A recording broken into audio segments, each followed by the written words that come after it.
सन 97 में जब भजन गाना शुरू किया था 7 साल की उम्र में, तब ये नहीं सोचा था कि मैं यहाँ पहुंच जाऊंगा। लोगों ने उस समय पर्चे छाप दिए कि नकली भगवान ले आए हैं कोई, खाटू श्याम क्या होता है। पंजाब में बाढ़ को लेकर इतनी आपदा आ गई है, आप किस तरीके से देख रहे हो? सरकार तो लोगों के नजरिए में तो फेल नजर आ रही है। तो ये फिर आरोप क्यों लगा आपके ऊपर? भरे मंच में वो एक कुछ हमने सुना वाक्या, कमीशन क्या कुछ जिक्र हुआ जो तो... अरे यार, मैंने देखा अपनी नजरों से कि एक बुजुर्ग है, उसके ऊपर 2 टन 3 टन का पत्थर पड़ा है। क्योंकि आज के टाइम में एक विडंबना हो गई है, हम रियल थे लेकिन हम रील हो गए हैं। तो आपकी नजर में कांग्रेस अधर्मी है? अधर्मी, धर्म को मानते ही नहीं है लोग। इलेक्शंस के लिए पंजाब के लिए भी गाना बनाया मैंने और बिहार के लिए भी एक गाना बनाया है। क्यों ना मेरे चैनल पे टीजर इसका हमने बनाया था। ना पप्पू चाहिए ना जाना चोर चाहिए, बिहार की जनता बोले, अरे क्या बोले भाई, मोदी चाहिए, मोदी चाहिए। हर हर Mahadev everyone, you are watching the Dauntless Damini and the girl who is on your screen right now is Damini Vashishtha. आज हमारे विशेष संवाद में ऐसी विभूति हमारे साथ जुड़े हैं जिनकी वाणी में भक्ति की माधुरी है और जिनके केवल श्रवण से सुख नहीं अपितु आत्मा भी आलोकित हो जाती है, जिनको सुनने से हमारी आत्मा शाम के चरणों में चली जाती है। जी हाँ, आज हमारे बीच हैं आदरणीय कन्हैया मित्तल जी। जय श्री श्याम। कैसे हैं आप? जय श्री श्याम। मैं बहुत अच्छा हूँ और आपसे मिलके और भी अच्छा लग रहा है। मुझे भी आपसे मिलके बहुत अच्छा लगता है। जब भी आपसे मिलती हूँ तो मंच से मैंने आपको बताया कि आप सभी का, सब भक्तों का चित्त हरते हैं। तो अभी हाल ही में अगर हम बात करें, पंजाब से हैं आप, पंजाब में बाढ़ को लेकर इतनी आपदा आ गई है, इतनी समस्याएं आ गई हैं, सरकार वहां आम आदमी पार्टी है। आप किस तरीके से देख रहे हो एक नागरिक के तौर पर भी, और इतनी जनता को आप मिलते हो, उनके भाव सुनते हो, तो वो सब कैसा है? देखिए, सबसे पहले तो मैं सबसे निवेदन करूंगा, ये विपत्ति का समय है, आपदा का समय है, हम सबको पंजाब के साथ खड़े रहना है। अभी जो सिचुएशन है वो अंडर कंट्रोल्ड नहीं है और वहाँ अभी किसी को समझ भी नहीं आ रहा है क्योंकि पानी बहुत ज़्यादा है। तो 1 हफ्ते तक हमें ये पता लगेगा कि रिक्वायरमेंट किस चीज़ की, अगर कोई मदद भी करना चाहे, क्योंकि फूड इतना आ गया है कि अब वो या तो लूटने लग गया है या बिकने लग गया है। अच्छा। तो कोई भी ना समझी के अंदर चीज़ों को ना करे, 2-4 दिन रुकें, पानी को नीचे जाने दें और उसके बाद जब गांव बसाने दोबारा पड़ेंगे, लोगों के जो व्यवसाय थे वो बह गए, लोगों के घर बह गए। अब किसान के पास 2 चीज़ें होती है, एक अपना पशु होता है, एक अपना खेत होता है। पशु से वो कमाता है, खेतों की राखी करता है और उसके बाद जो सीजनल उसके पास पैसा आता है तब उसका चलता है। वो दोनों ही खराब हो गए और अगले 1 साल तक के खराब हो गए। आज अपने घर से आप निकलते हैं तो आप उन्हें 10 दिन का राशन देकर जा सकते हैं, लेकिन उनको जरूरत तो 1 साल की है। तो कुछ ना कुछ ऐसा सिस्टम बनाया जाए कि जिससे कोई एक पिंड, पंजाब में पिंड बोलते हैं गांव को, एक गांव सब अडॉप्ट करे देश के लोग, तब जाके पंजाब फिर से बसेगा। लेकिन ये लड़ाकू लोग हैं, डरते नहीं हैं। आप देखो, बांध टूट रहा तो पीठ लगाकर बैठे हुए हैं कि पानी ना अंदर आ जाए। मैं तो गुरु की फौज, सच में ये कमाल है, बाकमाल है। तो अपनी जिम्मेवारी वहां के लोग खुद उठा लेते हैं। सरकार का आप किस तरीके से देख रहे हैं? वो इस आपदा को, सिचुएशन को किस तरीके से? सरकार तो लोगों के नजरिए में तो फेल नजर आ रही है कि कितना क्या करेंगे, क्योंकि तैयारियां वैसी नहीं है और जो सरकार है उसका खुद का कलेश बहुत है। पंजाब में अंडर ही खाते, कभी कभी खबर न्यूज आ जाती है कि मुख्यमंत्री चेंज कर रहे हैं, कभी कहते हैं ये मंत्री चेंज कर रहे हैं, कभी वो कर रहे हैं। तो इनसाइड स्टोरी जो है वो, अगर वो गड़बड़ है तो सरकार काम कैसे करेगी? और अब तो पंजाब को बहुत मजबूत सरकार चाहिए आने वाले समय में, जिससे कि इस विपत्ति से भी उभरा जा सके। और पैसा पहले ही सरकार के पास वहाँ नहीं है, तो जरूर केंद्र सरकार बहुत मदद करे, मैं तो यही रिक्वेस्ट करूंगा। कन्हैया जी, आपकी कहानी फर्श से अर्श तक की है। जो नहीं जानते आपकी कहानी के बारे में, आपने कैसे शुरुआत की और कैसे कैसे आगे बढ़ते चले गए। श्याम बाबा के यहाँ सेवक तो होते थे, लेकिन सेवकों का सैलाब कन्हैया लेकर आए हैं, वो कैसे? देखिए, मुझे तो खुद श्याम बाबा लेकर आए हैं, मैं क्या किसी को लेकर जाऊं वहां। लेकिन हाँ, सन 97 में जब भजन गाना शुरू किया था 7 साल की उम्र में, तब ये नहीं सोचा था कि मैं यहाँ पहुंच जाऊंगा। ये वही उम्र है जब घर से निकले थे, बस में चढ़ गए थे? मैंने जीवन में पहली बार उस समय करिश्मा देखा कि एक बस ली किसी ने नई और मेहंदीपुर जाने की तैयारी करी उसने, और वो जो फाइल थी बस के पेपर्स की वो ब्लैंक थी, कोई पेपर नहीं था उसमें, और वो कहता है कि मैं पूरे रास्ते लेकर भी जाऊंगा और लेकर भी आ जाऊंगा और इसी फाइल से करूंगा। अच्छा। और आप यकीन मानना, जहां जहां रास्ते में आरटीओ ने उस बस को रोका, ब्लैंक मतलब? यस, कुछ नहीं था उसके, पेपर नहीं थे उसमें, मैंने खुद देखा। और जहां जहां आरटीओ ने रोका वो फाइल लेके नीचे उतरता था, आरटीओ कहता था पेपर पूरे, वापस बैठो और जाओ। मैंने मेरी नजर से देखा हुआ है 7 साल की उम्र में। उसके बाद वहां करिश्मा था ही। खैर, तो तब हमारे यहाँ खाटू श्याम जी का मंदिर बना चंडीगढ़ में, छोटा सा। तो हम 2-4 परिवार थे जो उसको मानते थे। लोगों ने उस समय पर्चे छाप दिए, पैम्फलेट डाल दिए लोगों के घरों में कि नकली भगवान ले आए हैं कोई, खाटू श्याम क्या होता है, ये सिर्फ शीश क्या है, श्याम तो पूर्ण स्वरूप है, कृष्ण है। ये जरूर कुछ 2-4 लोग मिलके अपना ही भगवान इंट्रोड्यूस करना चाहते हैं। अच्छा। तो हम रोते थे घर में कि बाबा हम तो आपसे प्यार करते हैं, और कोई ये तो है नहीं कि हम नेगेटिव कोई चीज लेकर जा रहे हैं, हम तो फूल के साथ एक और फूल लेकर जा रहे हैं। लोग कहते हैं तुम्हारा फूल ही खराब है, तो हमें इससे बचाइए।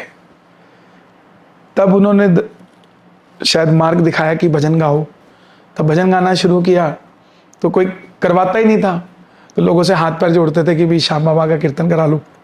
पैसा तो लेना बहुत बड़ी बात थी ना, पैसा तो तब मिलता है जब सामने वाले को रिक्वायरमेंट है। यहाँ तो देवता ही नहीं था, रिक्वायरमेंट तो सिंगर की तब होती जब वो देवता होता।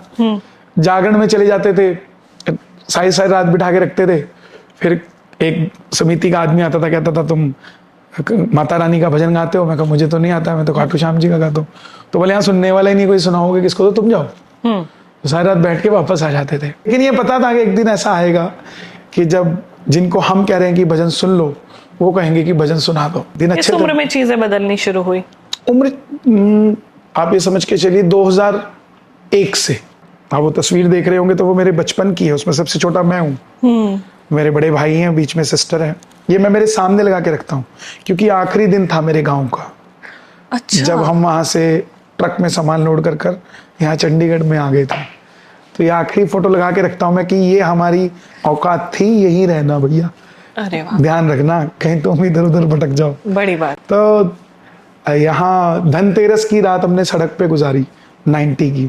अच्छा। चंडीगढ़ में, क्योंकि पैसा ही नहीं था पापा के पास, और एक गठड़ी थी कपड़े की, एक स्टोव था। तो जिस सड़क पे गुजारी आज उसी के सामने मेरा घर है। ये भगवान की माया है।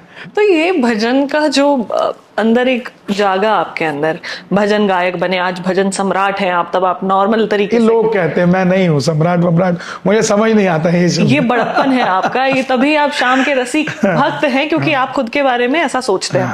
तो ये भजन का कब से आया आपके अंदर कि भजन गाना है? मतलब परिवार था शाम के चरणों में या देख कर आया? अच्छा, ये मेरे ननिहाल से मिला मुझे। अच्छा। मेरे मामा, मेरे नाना मामा जी का जो पूरा परिवार है वो बहुत भक्ति से जुड़ा हुआ है आज भी। और मैंने पहला भजन गाया था जय बाबे की बोलो बाबे का बड़ा नाम है, जिसके हाथ में घोटा उसका भी बड़ा नाम है, अंजनी माँ का लाला हनुमान उसका नाम है। तो मैं 2nd क्लास में था तब। तो मैंने मम्मी को कहा कि क्लास चेंज होने वाली है, 3rd में जाने वाला हूँ, तो नया बैग लेके आना है। तो मम्मी ने कहा कि अगले साल ले आएंगे, इस साल रहने दे। तो मैंने कहा ठीक है जी। 100-150 रुपए का बैग था। मैं कीर्तन में गया कहीं तो किसी ने मेरी जेब में 300 रुपए डाल दिए, खुश हो गए। अच्छा। तो मैंने कहा अब तो एक नहीं 2 बैग आएंगे। तो मैं घर आया तो मम्मी को बताया मैंने रात को 1 बजे। तो मम्मी बोले सो जा, सुबह बात करेंगे। तो जो जिनके साथ मैं गया था मम्मी ने उनको बुलाया और उनको 300 रुपए वापस कर दिए। बोले अगर ये काम मेरे बच्चे से करा रहा है तो ये नहीं आएगा। और हम लोग भजन करते हैं भगवान को याद करने के लिए, हम कमाने के लिए काम नहीं करते, भक्ति के लिए। तब वो दिमाग में बैठ गया था कि भाई अपने को ये प्रोफेशन नहीं बनाना, व्यापार नहीं करना, इसको प्रेम पूर्वक श्रद्धा से काम करना है, आस्था के साथ। तब भजन गाना शुरू किया 97 से 2016 तक। इसको फ्री गाया 19 साल। तो उसके बाद जब थोड़ा सा नाम हो गया, लोग पहचानने लग गए, तो ऐसा लगा कि इसको अडॉप्ट करना चाहिए। लेकिन माँ ने कसम खिलाई थी फिर बिठाया उनको, उनकी कसम वापस दिलवाई कि आप मुझे कहो कि तू जा, ले लियो, पैसा वैसा मिलता हो तो तभी मैं इस काम को करूं। पूरा परिवार बैठा कि एक बच्चा नया प्रोफेशन की बात कर रहा है, हम लोग व्यापारी लोग हैं, बिजनेस करते हैं, तो ये नहीं कुछ चलाएगा तो इसके आगे बच्चे भी तो यही करेंगे, कोई ना कोई सिंगर फिर बन जाएगा। तो सिंगर को मतलब आपके परिवार में सही नहीं समझते थे? कोई था ही नहीं ना। अच्छा, हाँ। भाई अगर किसी को पता था तो ये पता था कि सामान बेचो भाई, और आप 2000 की। उदाहरण देते होंगे। हाँ, आप उदाहरण देते हैं। तो उदाहरण देते हैं, तो फिर हमने उसको अडॉप्ट किया। तो बाबा ने बड़ा साथ दिया मेरा, मैंने जो गाया लोगों ने पसंद किया, जैसे गाया लोगों ने पसंद किया, जितना गाया उतना पसंद किया, जहां गाया वहां पसंद किया।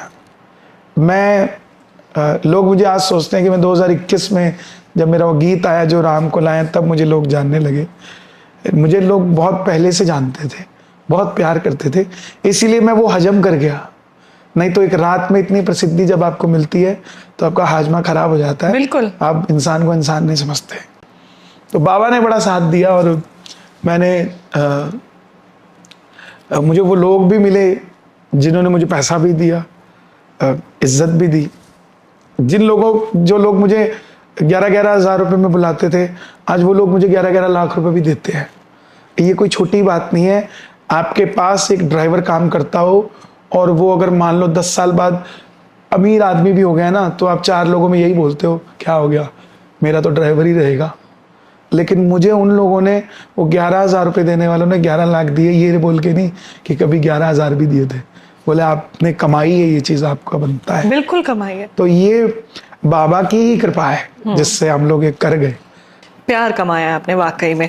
अभी जैसे मैंने शुरुआत में भी बताया कि आपके गायकी के माध्यम से आपका इस वक्त इतना पावर है भजन पर कि सुनकर इंसान शाम के चरणों में जाता है, वो भाव विभोर हो जाता है आपके भजनों से। तो ऐसा कोई आपका अनुभव भी रहा, बहुत अतरंगी अनुभव, कभी किसी भक्त ने आपके साथ साझा किया या आपको कुछ अतरंगी लगा कि ये तो मतलब इतना मुझसे भी ऊपर का अनुभव दिख रहा है? मैं तो खुद हैरान हूँ, बहुत मुझसे, मैं तो बहुत छोटी चीज हूँ। बिहार का एक प्रेमी वैष्णो देवी जाता था, तो वैष्णो देवी में चांदी के सिक्के मिलते हैं, वो माता रानी उस पर प्रिंटेड होती है, श्राइन बोर्ड देता है। तो उसको वो सिक्के इकट्ठे करने का शौक था। 20 साल तक हर महीने वैष्णो देवी जाना उसने, और वो कॉइन्स इकट्ठे करता था। उसने भजन सुना, हारा हूँ बाबा पर तुझ पे भरोसा है, उसको मन हो गया कि मैं भी रिंगस से निशान उठा के खाटू श्याम जी को वो सारे सिक्के चढ़ाऊंगा। अच्छा। वो सब चढ़ा दूंगा। हाँ। तो उसका छोटा सा बच्चा था, वाइफ अपने साथ, लेकिन रात को 1 बजे चले तो कोई एक बुजुर्ग उसके साथ पीछे पीछे चल पड़ा। उस किलोमीटर 2 किलोमीटर चला तो वो घबरा गया कि रात का 1 बज रहा है, एकादशी का भी दिन नहीं है, खाली सड़क है, लाइट है नहीं, और ये कोई चोरू चक्का होगा तो पीछे चल रहा है। तो उसने कहा बाबा पीछे क्यों चल रहे हो, आगे चले जाओ। चले जाओ ना आगे। 2-3 बार बोला, वो फिर पीछे चले, तो फिर रुक गया। तो उसने बाबा को धमकाया, बोला बाबा जाता क्यों नहीं। तो उसने उसके कंधे पे हाथ रखा, बोला भैया, वो बोला कि चला तो जाता हूं, सिक्के तो दे दे जो इकट्ठे करके लाया है। बोला बस, उसके बाद नजर नहीं आया। तो उन भक्तों की जब आप कहानी सुन रहे हैं, आप अनुभव साझा कर रहे हैं कि मुझसे तो बड़ी बड़ी कहानियां मौजूद हैं फिलहाल, तो कैसा अनुभव वो महसूस होता है जब उन सभी भक्तों को आप शाम के चरणों में अपने भजन के द्वारा पहुंचाते हैं? वो क्योंकि आप जानते हैं, आप मंच से खड़े होकर व्यक्ति का चित्त हरते हैं। जो एक बार कहते हैं ना, जो शिव का होता है शिव सदैव के लिए उसके हो जाते हैं, तो कन्हैया के अगर कोई श्रोता हो जाता है वो सदैव के लिए हो जाता है। ये मैं मतलब घमंड से नहीं कहता, अपने 28 साल के अनुभव से कहता हूँ। आप मुझे दुनिया के किसी मंच पे खड़ा कर दीजिए और 5 मिनट दे दीजिए, मैं 6 मिनट ये आंकलन कर लूंगा कि यहाँ जो बैठे हैं चाहते क्या है। अच्छा। भगवान की कृपा ऐसी है कि मैं हेलो से बता देता हूँ कि ये मेरा कार्यक्रम कराएगा कि नहीं। ये कृपा है उसकी, और ये अनुभव से आता है। ये आपको कोई गॉड गिफ्टेड नहीं होता है। ये जितना आप लोगों से मिलोगे, जितना आप लोगों के साथ जुड़ोगे, तब आपको महसूस हो जाता है। मैं चेहरा देख के बता देता हूँ कि बाबा से किस लिए जुड़ा है, चेहरा देख के बता। अच्छा। हाँ, कि क्यों जुड़ा है। ये अपने सोशल सर्कल को बढ़ाने के लिए जुड़ा है, या ये सच में बाबा को मानता है। क्योंकि आज के टाइम में ना एक विडंबना हो गई है, हम रियल थे लेकिन हम रील हो गए हैं। हमें शरणार्थी जहां बन के जाना चाहिए ना, हम वहां दर्शनार्थी बन के जा रहे हैं। बिल्कुल, बहुत सही बात बता रहे हैं कि रील हो गई है जिंदगी, रियल से रील हो गई है। और एक महात्मा की लाइन भी है कि राम को तो सबने अपना लिया है, राम के चरित्र को हर किसी ने नहीं अपनाया है। भक्त तो हर कोई है, साधक हर कोई वो नहीं है। इम्पॉसिबल है इस समय। ये जो समय आ चुका है, ये दीमक लग चुका है। हाँ, और लोगों के अंदर से संवेदनाएं खत्म होती जा रही हैं। आप चाहे उसे व्यापारिक दृष्टिकोण देख लीजिए, हाँ। चाहे आप पारिवारिक दृष्टिकोण से देख लीजिए, चाहे आप सांसारिक दृष्टिकोण से देख लीजिए। आप व्यापार के दृष्टिकोण से देखेंगे तो कब कौन मुकर जाता है कुछ नहीं पता। आप पारिवारिक दृष्टिकोण से देख लीजिए, आज नीले ड्रम में पति मिलता है कटा हुआ, बताओ। पारिवारिक दृष्टिकोण है ना, वो हट गया, वो परिवार का बात ही नहीं रही है। लेकिन अंधेरा सोल्यूशन नहीं होता, रोशनी सोल्यूशन होती है। बिल्कुल।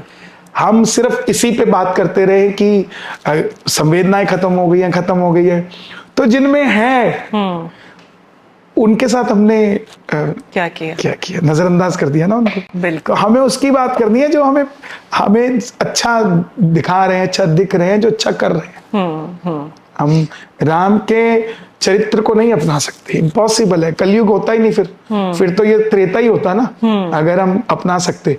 और ये भगवान नहीं बनाया है, हम उसके चरित्र को नहीं अपना सकते, लेकिन उसके चरित्र का गुणगान तो कर सकते हैं। बिल्कुल। और उसके चरित्र के गुणगान, आप देखिए, एक बड़ी अच्छी शब्द सुने थे मैंने कि कृष्ण का पर्यायवाची है, राम का पर्यायवाची नहीं है। सही बात। राम का पर्यायवाची नहीं। आप राम का दूसरा मतलब बताइए। अंधेरे का अंधकार हो सकता है, हाँ। रोशनी का उजाला हो सकता है, कृष्ण का श्याम हो सकता है, हाँ। हनुमान का बजरंगी हो सकता है, शंभू का शंकर हो सकता है, ब्रह्म का ब्रह्मदेव हो सकता है, राम का नहीं हो सकता। राम का कोई पर्यायवाची नहीं है। बिल्कुल सही। तभी आपने सही बोला कि सतयुग होता अगर राम के चरित्र को सब अपना लेते। कलयुग के देवता बजरंग बली है, उनके लिए आपने सालासर बालाजी के लिए भी भजन बनाए, तो वो कैसे मोड आया शाम के भजन के साथ साथ सालासर? हमारे ये चौथी पीढ़ी है जो सालासर जा रही है।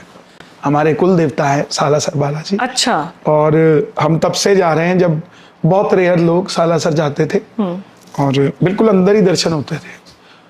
और वहाँ संत मोहनदास जी महाराज, जो कि 270 साल पहले हुए, उन्होंने हनुमान जी की तपस्या की। उनके एक ही बहन थी, काणी दादी जी से कहते थे। उनके एक बेटा था उदयराम। तो काणी दादी जी के पति के स्वर्गवास के बाद मोहनदास जी काणी दादी जी के पास रहने लग गए थे। उस समय होता था घर का छोटा बेटा अपनी बहन के पास रहता था ताकि उसकी रक्षा कर सके, सेवा कर सके। तो मोहनदास जी तभी हनुमान जी से जुड़ गए थे। तो मोहनदास जी की भक्ति से प्रसन्न होकर हनुमान जी प्रगटे। तो मोहनदास जी से कुछ मांगने को कहा, तो मोहनदास जी ने कहा कि आपका ये रूप बड़ा पसंद आ गया मुझे। ब्राह्मण के रूप में आए थे, दाढ़ी मूछ लगा के। तो बोला आप इसी रूप में यहीं स्थापित हो जाओ और मेरा ये जो भांजा है उदयराम, इसका परिवार आपकी सेवा करे। अच्छा। और जो भी इनके मार्फत आए उसका भी बेड़ा पार करना, और जो दर्शन करने आए उसका भी बेड़ा पार करना। उदयराम जी के 2 बेटे हुए, ईसरदास जी और कणिराम जी।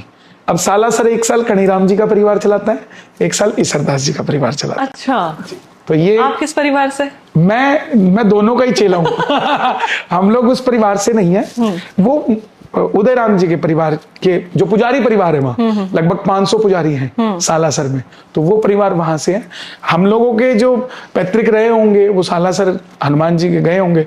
और हनुमान जी तो सबके ही कुल देवता है, ये तो है। जिनके नाम से मची खलबली उनका नाम बजरंगबली। जो नहीं मानता हनुमान जी को वो सनातनी कैसा? सही बात है। हो ही नहीं सकता। मेहंदीपुर बालाजी भी गए आप? मैं मेहंदीपुर बालाजी गया, 7 साल की उम्र में अकेला भाग गया था बस में बैठ के। और मैंने देखा अपनी नजरों से कि एक बुजुर्ग है, उसके ऊपर 2 टन 3 टन का पत्थर पड़ा है। एक लेडी है जिसने साड़ी पहनी हुई है और वो उल्टी है और नीचे अंगारे हैं और उसकी साड़ी नीचे नहीं आ रही है, और एक अंगारों के ऊपर चले ही जा रहा है, आ ही जा रहा है, जा ही जा रहा है, आ ही जा रहा है, आ ही जा रहा है, कोई तकलीफ ही नहीं है उसको। तो आप तंत्र विद्या और ब्लैक मैजिक इन सब पे मानते हैं? ये सब है ये। क्या कभी आपने अनुभव किया ऐसा?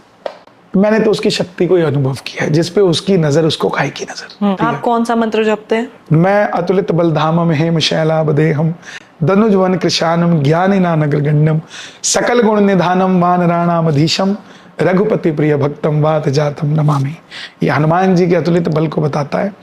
एक मंत्र है, मनोजवम मारुत तुल्य वेगम जितेंद्रियम बुद्धिवतात वरिष्ठम वातात्मजम वानरयुक्तम मुख्यम श्री राम दूतम शरणम प्रपत्ति। ये हनुमान जी को प्रेरित करता है कि हमें शरण में ले लो, और राम जी ये जैसे आप भक्त हैं हम आपके भक्त हैं। एक मंत्र मैं जपता हूँ, ओम श्री श्याम देवाय नमः, ये हमारे श्याम बाबा का।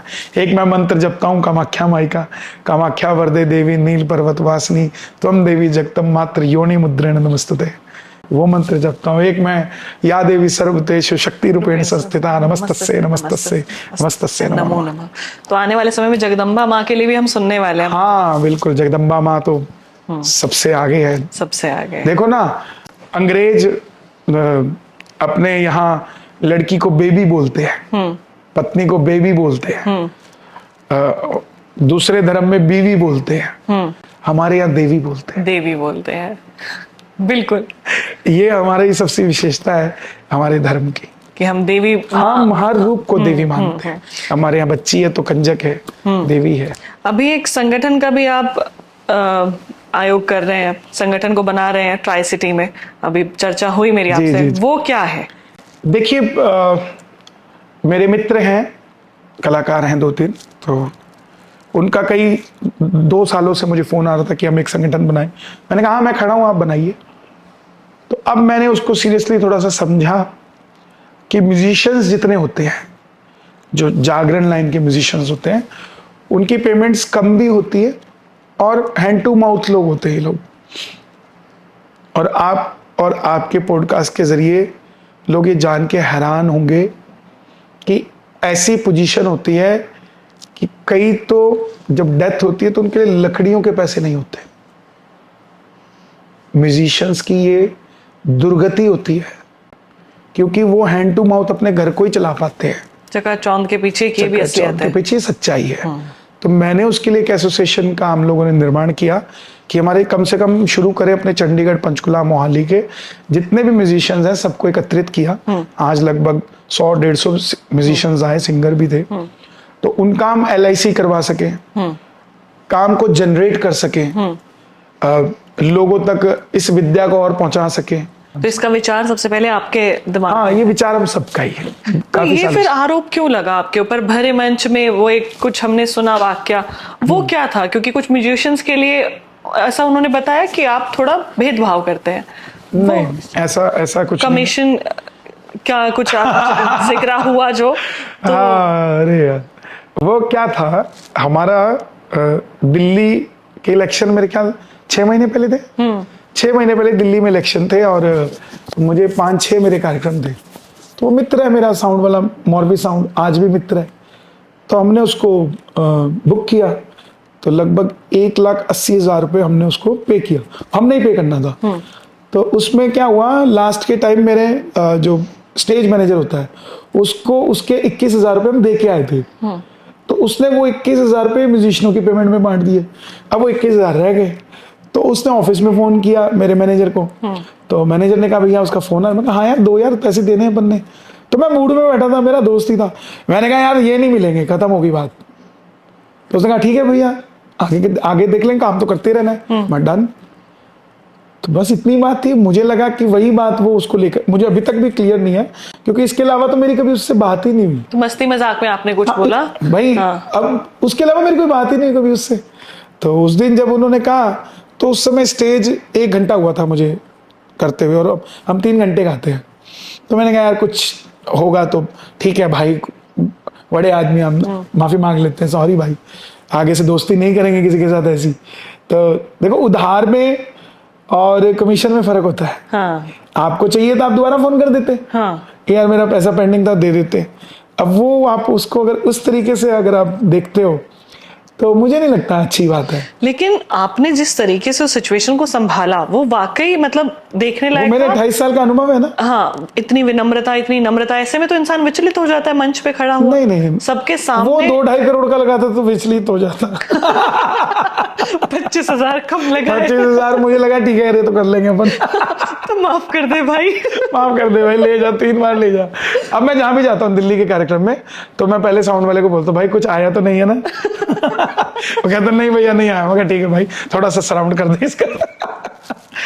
एक चोर था, उसके घर में बेटा पैदा हुआ। उसने 5 साल इंतजार किया, जब बेटा थोड़ा बड़ा हो, जैसे वो 5 साल का हुआ ना, उसको चोरी करने ले गया और बोला बेटा वो देख सामने लाइट जल रही। बोला इस घर में मैं आज 8वीं बार डाका डालूंगा। 5 साल का बच्चा था वो। तो उसने कहा पापा 8वीं बार सेम हाउस, इतना कितना माल पड़ा वहां? बोले ये खाटू श्याम जी जाते हैं, मैं लूट के लाता हूँ, बाबा फिर इन्हें दे देता है। तो 5 साल का बच्चा बोला पापा अगर बाबा उन्हें दे सकता है तो हमें चोरी करने की क्या जरूरत है? हम क्यों नहीं खाएं? हम भी बाबा के चलते हैं। हाँ। तो हमेशा आप ये समझ के चलो ऊपर वाला देने वाला है, लेने वाला भी वही है, देने वाला भी वही है। ये आपको डिपेंड करता व्यक्ति है। केवल माध्यम हो सकता है, कुछ भी नहीं है व्यक्ति, नथिंग। आज आप फोन कर रहे हो मुझे कुछ हो गया कल सुबह का पता है, तो मैं कौन सा माध्यम रह गया? बात कुछ नहीं है व्यक्ति। व्यक्ति ब्रह्म है। ब्रह्म ब्रह्मा ने बनाया ना, खुद को ही बनाया ब्रह्म। ब्रह्म है। और बंदा कहे कि मैं बहुत कुछ हूं, तो देख लो पंजाब जो पूरी दुनिया को खाना खिलाता था, आज उसको खिलाना पड़ रहा है। कि पता नहीं लगता समय का कि बांटने वाला भी कब कटोरा ले ले। तो इसलिए अपने सच्चाई के साथ काम को करो। कन्हैया जी, आप धर्म के प्रचारक हैं, जनसेवा का भाव भी आपके अंदर एकदम चरम पर रहता है हमेशा। राजनीति को माध्यम समझा जाता है जनसेवा के भाव के लिए, तो एक बार आपका मन बना था कांग्रेस जाने के लिए। हाल ही में आप मोहन भागवत जी के कार्यक्रम भी में मौजूद रहे। आरएसएस का कार्यक्रम था 3 दिन का दिल्ली के अंदर। तो कांग्रेस से आरएसएस कैसे मन बदला? दूसरा, कैसा अनुभव रहा? और आप व्यक्तिगत तौर से भी मोहन भागवत जी से मुलाकात आपने की, तो वो कैसा अनुभव, आप क्या सीख कर आए, क्या बता कर आए? देखिए, सबसे पहली बात तो मेरा लक्ष्य सीधा और सीधा स्ट्रेट जाता है धर्म पे, कि मुझे मेरे धर्म के लिए काम करना है। वो दौर ऐसा था कि जब मेरी मानसिकता ऐसी हो गई थी कि क्या हम राहुल गांधी को अयोध्या नहीं लेके जा सकते? अच्छा। क्या हम सोनिया जी को अयोध्या नहीं लेके जा सकते? आंदोलनकारी क्रांतिकारी सोच थी उस वक्त। अच्छा। कांग्रेस ज्वाइन करना ना करना, ये कहीं पर भी आपको नहीं दिखेगा कि मैंने कोई टिकट की डिमांड की थी। मीडिया ने चलाया, उनका अपना मसाला चाहिए उनको तभी चलेगा, वो नहीं तो नहीं चलेगा। मैंने क्या कहा कि मेरे मन में है कि शायद कांग्रेस भी ज्वाइन कर सकते हैं। ज्वाइन करने का क्या मतलब है कि अगर कोई व्यक्ति अयोध्या नहीं जा रहा तो मैं मरते दम तक कुछ भी करने को तैयार हूं उसको अयोध्या ले जाने के लिए। ये मेरी सोच है और उसके पीछे कोई पार्टी की विचारधारा नहीं है। उसके पीछे पार्टी की विचारधारा नहीं है। अगर कोई कहता है कि समाजवादी पार्टी के किसी व्यक्ति ने राम सेवकों पे गोली चलाई है, तो हम कतई उस पार्टी का समर्थन नहीं कर सकते।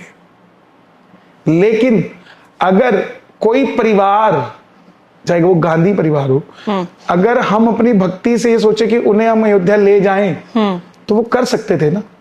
लेकिन यहां मैं गलत था कि मैं वहां दरवाजा खटखटा रहा था जिस दरवाजे में कुछ निकलने वाला नहीं था। मैं इसलिए लोगों से माफी मांगी। मैंने इसलिए नहीं मांगी कि मैं राजनीतिक दल को ज्वाइन करने जाता। मैंने लोगों से माफी इसलिए मांगी कि मैं उस दरवाजे को खटखटा रहा था जिस दरवाजे के अंदर धार्मिकता है ही नहीं हमारे धर्म को लेकर। वो मेरी गलती थी। तो आपकी नजर में कांग्रेस अधर्मी है? अधर्मी, धर्म को मानते ही नहीं है लोग। ये सनातन को नहीं मानते, बाकी किसी को मानते होंगे, लेकिन सनातन के लिए इनका रवैया अच्छा नहीं है। और देश के लिए धर्म को सर्वोपरि रखना आवश्यक है। देखिए, हमारा देश है क्या? आज आप विश्व में जाइए, आप वियतनाम जाइए, आपको उनके हर टूरिज्म के अंदर अपने देश को उन्होंने कैसे आजाद कराया वो दिखाएंगे, किस धर्म से आजाद कराया। आप मलेशिया जाइए, वो अपने धर्म को दिखाते हैं। आप दुबई जाइए, आपको हर जगह एयरपोर्ट तक पे भी अजान की आवाज आएगी, हर जगह। आप अमेरिका जाइए, कहीं पे भी जाइए, आपको उनके धर्म के अकॉर्डिंगली आपको वहां का रंग रूप दिखेगा। बिल्कुल। ये हमारी विडंबना है कि हम सेकुलर हैं। मैं इसको अच्छा तब मानूं जब सामने वाला भी हमारी रिस्पेक्ट करे। हम सिर्फ अपना ही हम ही देते रहे रिस्पेक्ट। धर्मांतरण क्यों हो रहा है? अगर हम सेकुलर हैं तो धर्मांतरण क्यों हो रहा है? क्यों किसी व्यक्ति को कहा जाता है कि तू क्रिश्चियन बन जा? अगर सेकुलर हैं तो उसको भी तो सम्मान करना चाहिए ना, चाहे वो सिख है, चाहे वो मुस्लिम है, चाहे वो हिंदू है। सही बात। और मैं अगर इस चीज को मानता हूं तो मेरे लिए हम अब्दुल कलाम जी की इतना सम्मान करते हैं, हम मोहम्मद रफी जी का बहुत सम्मान करते हैं, लेकिन जैसे हम कहते हैं कि हम औरंगजेब का सम्मान नहीं करते, एक लॉबी है जो धड़ धड़ धड़ धड़ खड़ी हो जाती है कि तो मुसलमान विरोधी है। ये क्या बात हुई? ऐसा नहीं होना चाहिए। हम इस देश को, हमारे देश में जो आपने सवाल किया धर्म को कैसे देखते हैं, हमारे देश में है क्या? राजा राम हुए यहां तब कौन था मुसलमान यहां? जब भगवान कृष्ण हुए यहां कौन सा क्रिश्चियन था यहां? हमारे यहाँ 100 करोड़ हिंदू से भी ज्यादा हैं और हम अपने धर्म की बात नहीं कर सकते। और जब हम धर्म की बात करते हैं तो कहते हैं देश की बात नहीं करता। अरे हमारा देश ही धर्म से है। दुनिया में कौन सा देश है जो अपने देश को माँ कहता हो? कौन सा देश है जो अपनी धरती को माँ कहता हो? कौन सा देश है जो अपनी नदियों को माँ कहता हो? कौन सा देश है जो पहाड़ों को पूजता हो? कौन सा देश है जो सूर्य को नमस्कार करता हो? कौन सा देश है जो चंद्रमा को प्रणाम करता है? कौन सा देश है? हमारे यहाँ तो पेड़ों को भी पूजा जाता है। सही बात है। तो ये धर्म ही तो है। प्रकृति और पुरुष दोनों। मेरे घर में मेरी माँ नारी, मेरी पत्नी नारी, मेरी बेटी नारी, तीनों नारी है। ये तीनों पता कैसे लगता है कि पत्नी कौन है, माँ कौन है और बेटी कौन सी है? धर्म। अब आप मुझे कहो कि धर्म से क्या है क्या नहीं है, भाई धर्म ही तो सब कुछ है। धर्म ही नहीं बचेगा तो करेंगे क्या? जिस देश ने अपना धर्म गवाया उसने देश गवा दिया। जिस देश ने अपना धर्म गवाया उसने अपना देश गवा दिया। तो आम आदमी पार्टी और कांग्रेस हितकारी देश के लिए नहीं है आपके अकॉर्डिंग? मैं हर उस व्यक्ति को हितकारी समझता हूं जो धर्म के लिए भी काम करता हो और देश के लिए भी काम करता हो, ढोंग ना करता हो। आप खुद पंजाब से हैं, पंजाब में भी इलेक्शंस आने वाले हैं। ऐसी कौन सी बड़ी समस्याएं आपको लगती है पंजाब में जो इस वक्त चल रही हैं? एक तो नशा। देखिए नशा बहुत बड़ा है, अभी गैंगस्टरवाद बहुत बढ़ रहा है, यहाँ व्यापार नहीं है, इंडस्ट्री की बड़ी बुरी हालत है, पॉलिसीज की जरूरत है, यहाँ प्रॉपर्टीज को लेके बहुत बुरा हाल है, पानी का खर्चा, बिजली का खर्चा बहुत अत्यधिक हो चुका है, आती नहीं है बिजली। जहां हम बैठे हैं ये इंडस्ट्रियल हब है और यहाँ दिन में सुबह 9 बजे से लेके शाम के 8 बजे तक लाइट नहीं है, रात को लाइट आती है। अब बताओ क्या करोगे? तो इन चीजों को सुधारना पड़ेगा ना। ये कोई सरकारों के खिलाफ कहने वाली बात नहीं है, ये एक आम नागरिक की रिक्वायरमेंट है जो कि चाहिए। खालिस्तानी देश के लिए कितना बड़ा थ्रेट है? बहुत बड़ा थ्रेट है, लेकिन उनको, मुझे तो उनकी विचारधारा समझ नहीं आती कि वो पंजाब के साथ क्या करना चाहते हैं। इवन अब आप देखिए पंजाब में फ्लड आया, कोई खालिस्तान की बात ही नहीं है, सब अपनी मदद कर रहे हैं एक दूसरे की। कहीं दिखा आपको खालिस्तान का झंडा? फ्लड में क्यों नहीं दिखा? अगर आप सुख चाहते हो तो दुख भी तो देखना पड़ेगा ना, कहीं पे भी नहीं दिखा। तो इसका मतलब क्या है कि आवाज कहीं और ही है, यहाँ नहीं है। यहाँ का तो सिख काम करना चाहता है, मेहनत करना चाहता है। राष्ट्रनीति और राजनीति क्या अंतर है? दोनों को रामनीति चाहिए, दोनों को रामनीति चाहिए। अगर दोनों में रामनीति आ जाए तो दोनों अच्छा हो जाए। लेकिन हाल फिलहाल में जिस तरीके से मोदी जी की मां के लिए अब शब्द बोले गए, ये राजनीति नहीं है, ना ये राष्ट्रनीति है। दायरा होना चाहिए हर चीज का। अब ये तो वैसी बात होगी जैसे मुझ पे 25 का आरोप लगा दिया, जिसका कोई मतलब एक सोचे तो सही ना कि क्या उसके लिए वैल्यू वो चीज के लिए रहती होगी। तो ऐसी उस तरीके से राजनीति का भी जो सीमा है वो सही होनी चाहिए, उससे परे होके बात नहीं होनी चाहिए। लीडरशिप को आप किस तरीके से देखते हैं? लीडरशिप आपकी नजर में क्या है और असली लीडर कैसा होना चाहिए? देखिए लीडरशिप होता है भरोसे का काम। जिस लीडर ने जो वादे किए हैं अगर वो उसको पूरे नहीं कर पा रहा है तो वो लीडर है ही नहीं। आज दिल्ली से केजरीवाल जी क्यों उखड़ गए, जबकि कहते थे कि प्रधानमंत्री सोचते ही रह जाएंगे, तब भी नहीं दिल्ली में कुछ हो पाएगा, क्यों हो गया? आज पंजाब में क्यों जाने की तैयारी है आम आदमी पार्टी की? क्योंकि आप अपने वादों पे खरे नहीं उतरे। आपको वो वादा पूरा करना चाहिए जो आप बोले। जनता जनार्दन होती है, वो आपकी बातों को समझती है, महसूस करती है, तब जाके आपके लिए बटन दबाती है, आपको अपना समझ के बटन दबाती है। मोदी जी ने 2014 से कह दिया कि 3 तलाक खत्म करेंगे, करके दिखाया। 370 हटाएंगे, करके दिखाया। करतारपुर कॉरिडोर खोलेंगे, करके दिखाया। केदारनाथ बाबा, जो सोचा ही नहीं था किसी ने कि दोबारा बस जाएगा, बद्रीनाथ दोबारा बस जाएगा, बस गया। तो लीडरशिप मतलब आपकी नजर में विश्वास। विश्वास, अगर विश्वास नहीं है तो वो लीडर हो ही नहीं सकता। कितना भी वो झूठ बोले, कुछ भी करे, विश्वास बहुत जरूरी है एक लीडर के अंदर। और हमारे देश का ये सौभाग्य रहा है कि हमेशा हमें अच्छे लीडर मिले हैं और आगे भी मिलते रहेंगे।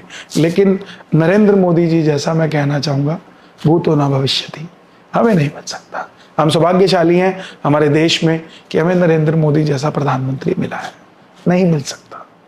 तो अभी मोहन भागवत जी का मैंने आपसे प्रश्न किया था, जब व्यक्तिगत रूप से आप मिले तो आपने क्या सीखा उनसे, और क्या आपने अपनी ऐसी बात थी जो रखी जो बदलाव लेकर आएगी देश के लिए? सबसे पहले तो मैंने आपको जो सिग्नेचर वाली बात बताई, वो मैं उन्हीं से सीख कर आया। अच्छा। हाँ, उन्होंने कहा कि हम स्वदेशी अपना सकते हैं, सबसे पहले हम अपना सिग्नेचर बदल सकते हैं। ये उन्होंने सिखाया? यस, तो मैं उनको बोल कर आया कि आज से मेरा आपने सिग्नेचर बदल दिया है। ठीक है।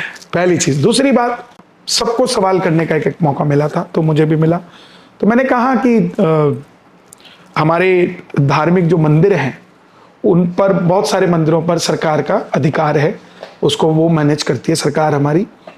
लेकिन वो जितना भी वहाँ फाइनेंस आता है, पैसा आता है, वो देश की तरक्की में भी लगता है और धाम की तरक्की में भी लगता है। लेकिन ऐसा किसी मस्जिद पे अधिकार नहीं है, ऐसा किसी चर्च पे सरकार का अधिकार नहीं है।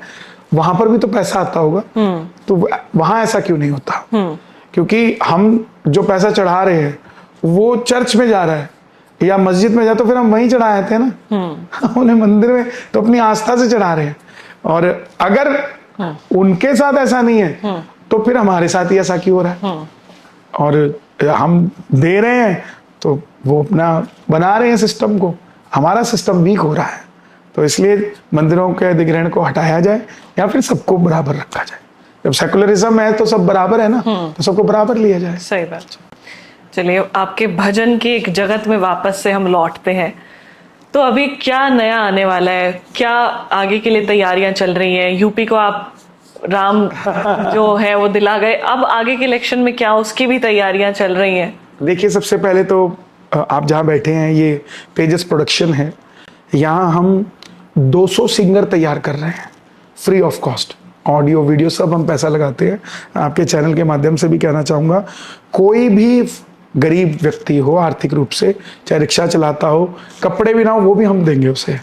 और यहाँ हम लोग लगभग 17 सिंगर्स रेडी कर चुके हैं। सनातनी होना चाहिए ताकि देश के अंदर सनातन की बाहर प्रचार कर सके। तो किसी को सीखना हो मैं भेज दूं आपके? बिल्कुल, 100। सीखना नहीं, सीखा है, उसका ऑडियो वीडियो उसको स्टार बना के निकालेंगे यहाँ से। अच्छा। यस, सारा खर्चा लगभग 5-7 करोड़ रुपए मैं इस चीज पे लगा रहा हूँ। अच्छा। पर्सनली। दूसरी चीज, इलेक्शंस के लिए पंजाब के लिए भी गाना बनाया मैंने और बिहार के लिए भी एक गाना बनाया है, और आप देखेंगे आने वाले समय में। उसकी 2 छोटी सी झलक बता देता हूँ कि मोदी चाहिए, उसका टाइटल रहेगा मोदी दोनों चाहिए। के लिए? पंजाब के लिए अलग है। अच्छा। पंजाब के लिए पंजाब सजावांगे। अच्छा। उसका ये टाइटल रहेगा, पंजाब सजावांगे। बिहार के लिए है मोदी चाहिए। और कब आ जाएगा ये? कब बिहार का तो भी आ जाएगा, 15 दिन के अंदर अंदर आ जाएगा। और पंजाब का हम थोड़ा सा, जब वो क्यों ना मेरे चैनल पे हवाएं चलेंगी इसका हमने बनाया था। ना पप्पू चाहिए ना चारा चोर चाहिए, ना पप्पू चाहिए ना चारा चोर चाहिए, बिहार की जनता बोले, अरे क्या बोले भाई, मोदी चाहिए, मोदी चाहिए, मोदी चाहिए भैया, मोदी चाहिए। वाह। अभी आएगा, इसका अंतरा वगैरह कुछ लिखना है, अभी बनाएंगे इसको। अच्छा, अभी बनाएंगे आप इसको? हाँ, बना दिया, ये बना दिया। बना दिया है। इसका अंतरे पे काम चल रहा है, अभी कुछ वर्ड्स हैं तो, क्योंकि मैं खुद ही लिखता हूँ तो वो चीजें थोड़ा सा अच्छी हो जाए, और तो उसके लिए विचार लेते रहते हैं। कन्हैया जी, हनुमान जी के अनेकों रूप हैं, तो कौन सा रूप किससे पूजना चाहिए, कौन सा रूप किसके लिए ब्लेस ज्यादा होता है? देखिए, हनुमान जी के सालासर बालाजी का रूप है, मेहंदीपुर बालाजी का रूप है, उड़ते हनुमान जी का रूप है, प्रयागराज के लेटे हनुमान जी का रूप है, बागेश्वर धाम का भी एक रूप है, और हनुमानगढ़ी अयोध्या के भी एक रूप है। हर रूप का अपना एक वजूद है। और हनुमान जी कैसे हमारे देव हैं जो भक्त की परिभाषा को परिपूर्ण भी करते हैं और समझते भी हैं। बाकी तो सब देवता है, लेकिन वो भक्त हैं। तो हम भी भक्त हैं। दुकान बड़ी हो चाहे छोटी हो, एक ही चीज की हो तो वही कहलाता। सुनार तो सुनार कहलाएगा। हाँ। चाहे वो बड़ा शोरूम लेके बैठा है, चाहे वो छोटा सा लगे, तो भक्त ही कहलाएगा। सही बात है। तो हनुमान जी के जो अलग अलग रूप है, सालासर बालाजी व्यापार के दृष्टिकोण के लिए है। अच्छा। आपका व्यापार नहीं चलता, आप अपने गद्दी पर सालासर बालाजी का रूप लगाइए। मेहंदीपुर बालाजी नजर दोष का है, जो लोग कहते हैं, आप देखेंगे ये पश्चिमी उत्तर प्रदेश के लोग ज्यादा मेहंदीपुर जाते हैं, वो सालासर नहीं जाते। क्यों?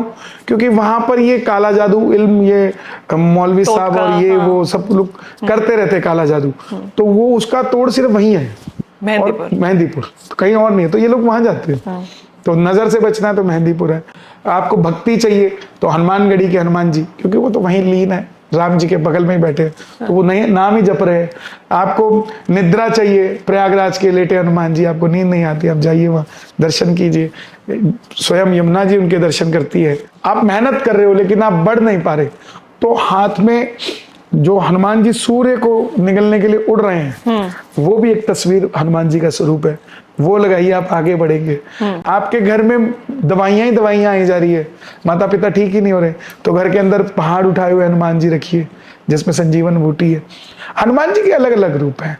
आपके घर में बच्चा पढ़ नहीं रहा है, उसको उसके तकिए के नीचे हनुमान चालीसा रख दीजिए। छोटी छोटी चीजें और बनाती है चीजों को। ये सब, ये इसे अंधविश्वास नहीं कहेंगे, जो भगवान पे विश्वास करता है, ये वो चीज है।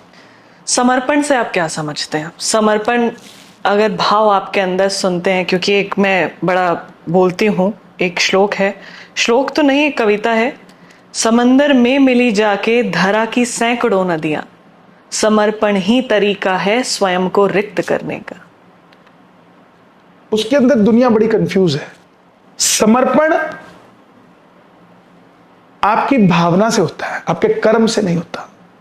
मैं जिस समय फर्स्ट डे मैंने जब अपना पेमेंट की बात करनी शुरू की ना, तो मैं बाबा के आगे खड़ा हुआ। मैंने कहा, बाबा, बात करने का लहेजा बदला है लोगों से। पैसे नहीं लेता था लोगों से, पैसे ले रहा हूं लोगों से। आपके सामने तो मैं वैसे ही खड़ा हूं ना। समर्पण। ये युवा पीढ़ी कंफ्यूज है कि हम समर्पित हैं कि नहीं। मैं उनसे कहना चाहता हूं कि ये कोई और डिसाइड नहीं करेगा। मेरे माँ बाप, जिनसे मैं, जो मुझे पालते पोसते हैं, मैं तब भी उन पे समर्पित हूं। और जब मैं कमाने लग गया और उन्हें पैसे देने लग गया, तब लोग कहते हैं समर्पित ज्यादा है। ये कैसे? समर्पण का भाव आपके पैसे से, लेने देने से नहीं है। समर्पण का भाव आप किस तरीके से सम्मान देते हैं सामने वाले को, उससे है। बनिया बोलेगा बड़ा ही अच्छा सॉन्ग है, बहुत, मतलब ये कैसे माइंड में आया? बनिया बोलेगा एक गाना बना देते हैं, क्योंकि सभी के ऊपर ब्राह्मणों ने भी बनाया है, वही सेम वर्डिंग से सैनियों ने भी बनाया, तो बनिया बोलेगा, और क्या गजब का गाना है ये। देखिए, ये सॉन्ग मैंने बनाया कि मैंने कई जब गाने देखे ना कई समाजों के, तो सब में गन कल्चर, लड़ाई झगड़ा, ये सब बता रहे थे। तो मुझे लगा कि यार, अगर किसी ने बनियों में ऐसा गाना गा दिया तो फिर लफड़ा हो जाएगा, क्योंकि इनके पास पैसा भी है, बंदूक लाते देरी भी नहीं करेंगे। तो मैंने पहले ही गाना बना दिया कि हम बनिए आजी किसे के गैल्या लड़ते कोन्या जी, पैसे की चिंता कोन्या टेची गैल्या रखते जी, फॉर्चुनर और चिट्टा कुर्ता दिख जे जे तन्ने, वो फिर भी मिठा बोलेगा, वो बढ़िया होगा जी।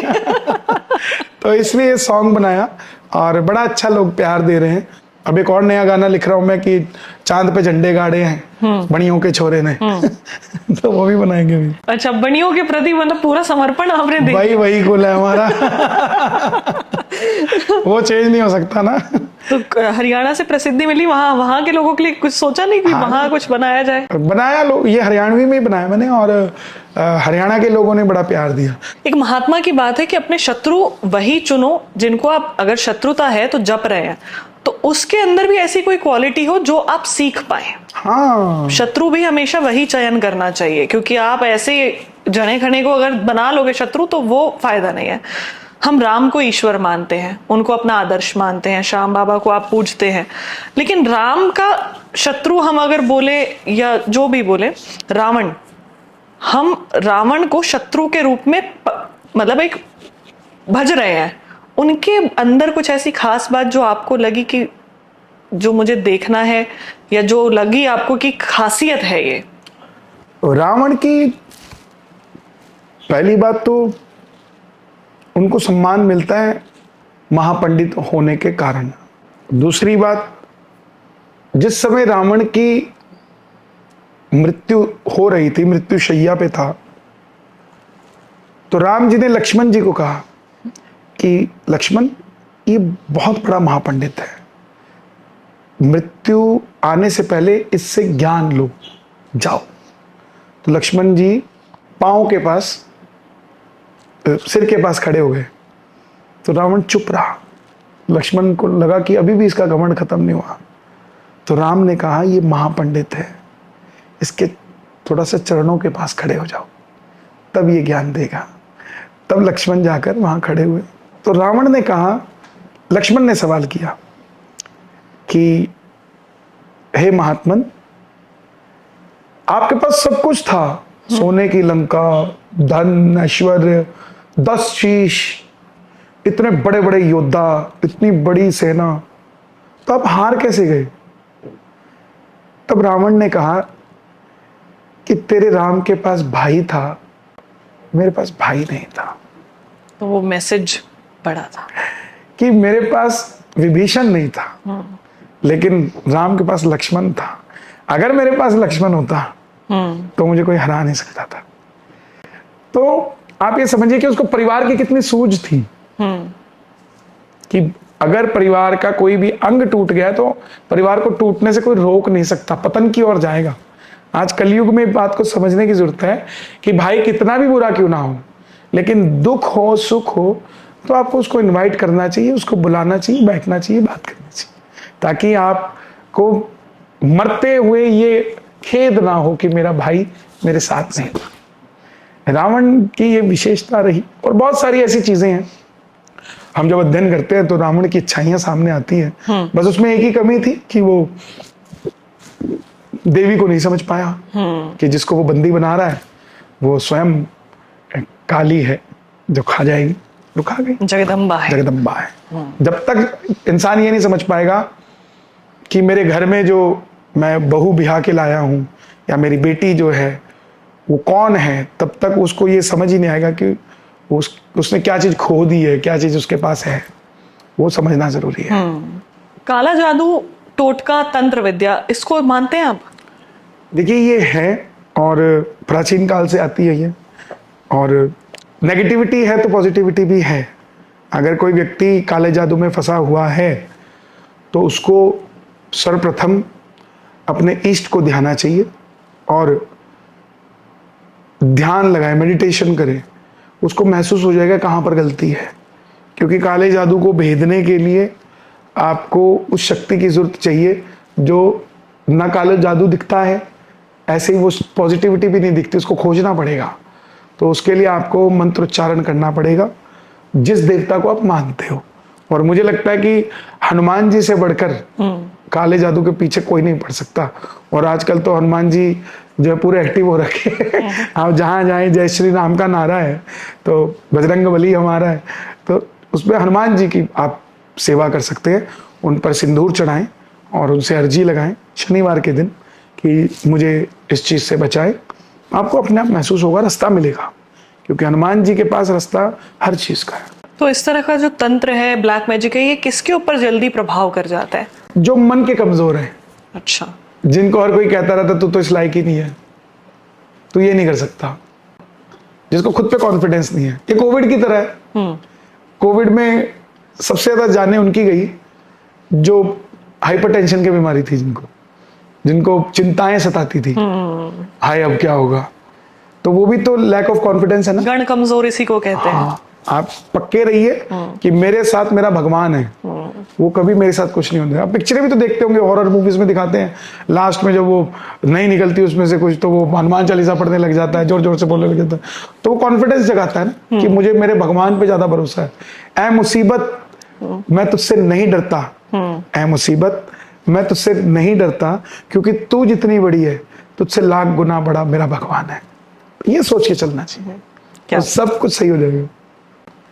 तो किस राजनीतिक दल से आप ज्यादा अपना विचारधारा, समानताएं, सामंजस्य, समन्वय जहां स्थापित कर पाए वो लगता है आपको? देखिए, पहले मैं शिवसेना को समझता था।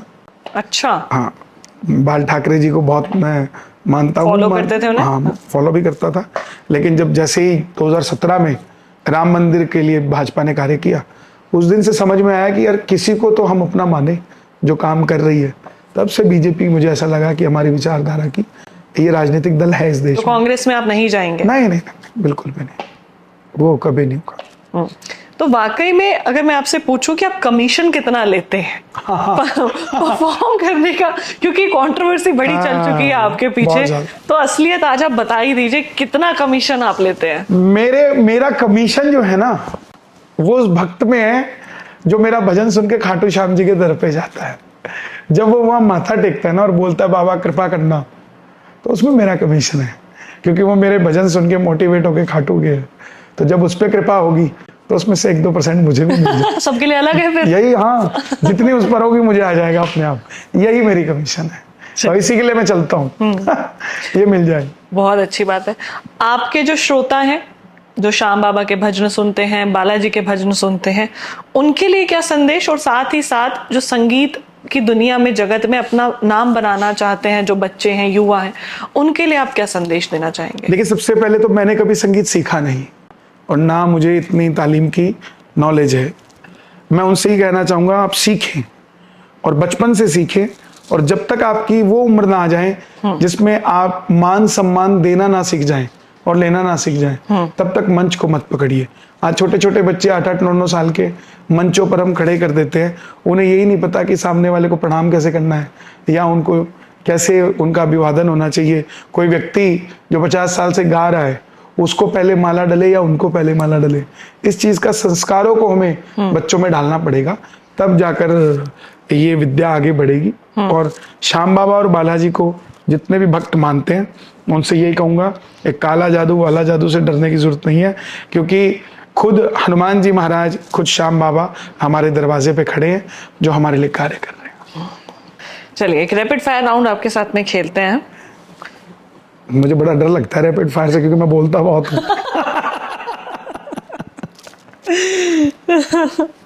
सोशल मीडिया से सबसे बड़ी सीख अगर मिलती है तो वो क्या है? दूर रहिए। मतलब उसी से लोकप्रियता हासिल कीजिए और दूर रहिए। वो पॉजिटिविटी करिए, आप जो भी करना है। आप अगर आपको नहीं पता तो आप उस पर नेगेटिव कमेंट मत करिए। आपकी लाइफ में पॉजिटिव चेंज क्या आया सोशल मीडिया से? सोशल मीडिया से मेरी लाइफ में ये पॉजिटिव चेंज आया कि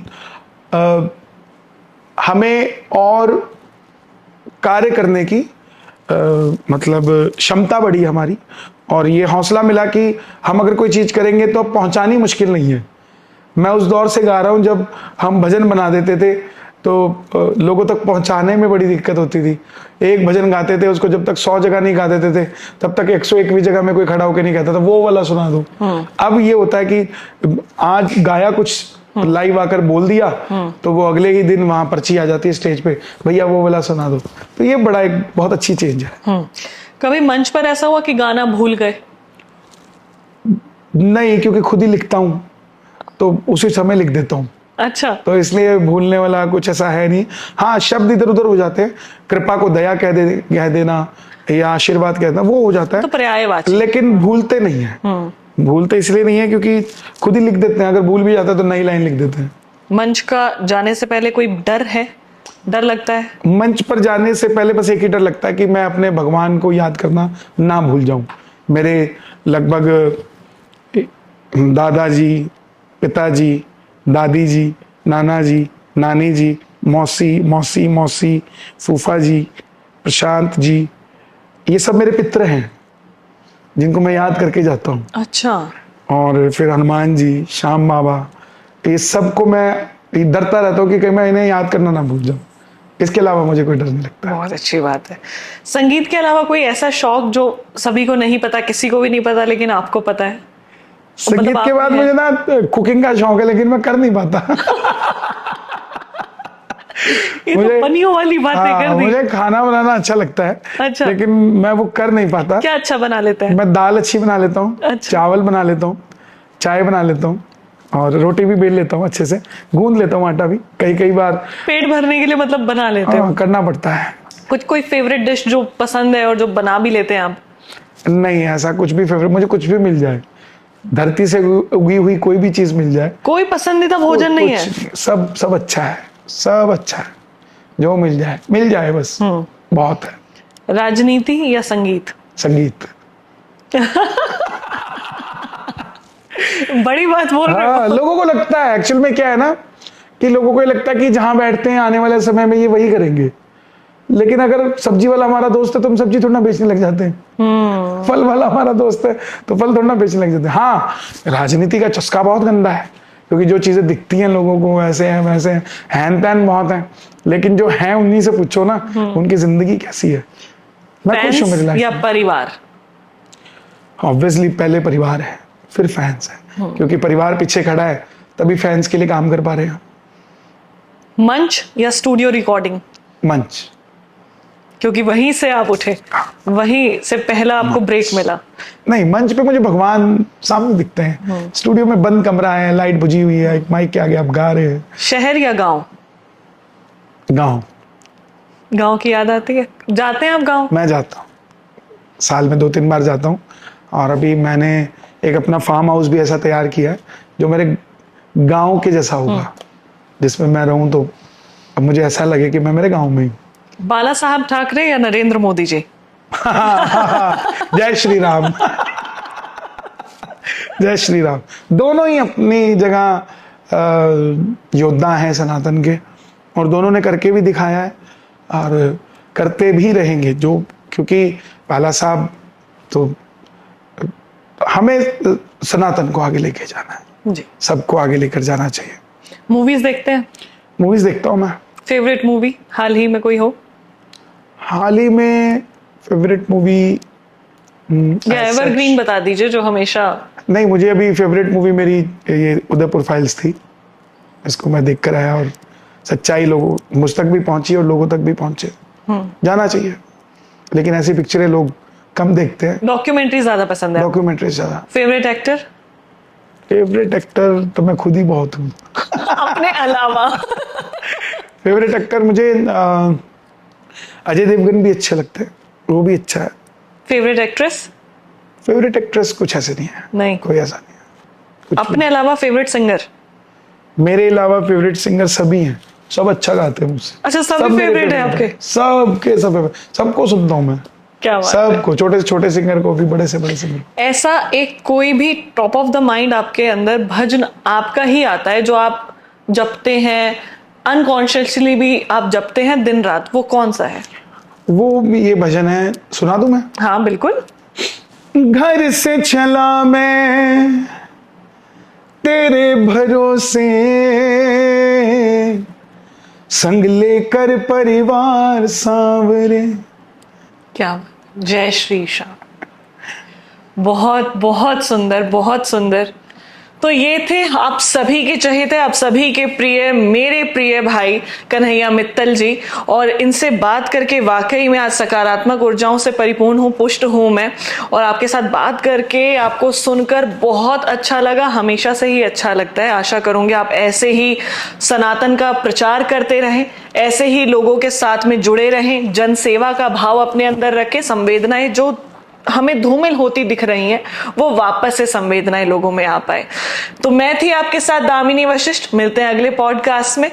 जय श्री राम। हाँ मैं से दामनी दामनी दामनी दामनी दामनी दामनी डोंट लेस दामनी दामनी दामनी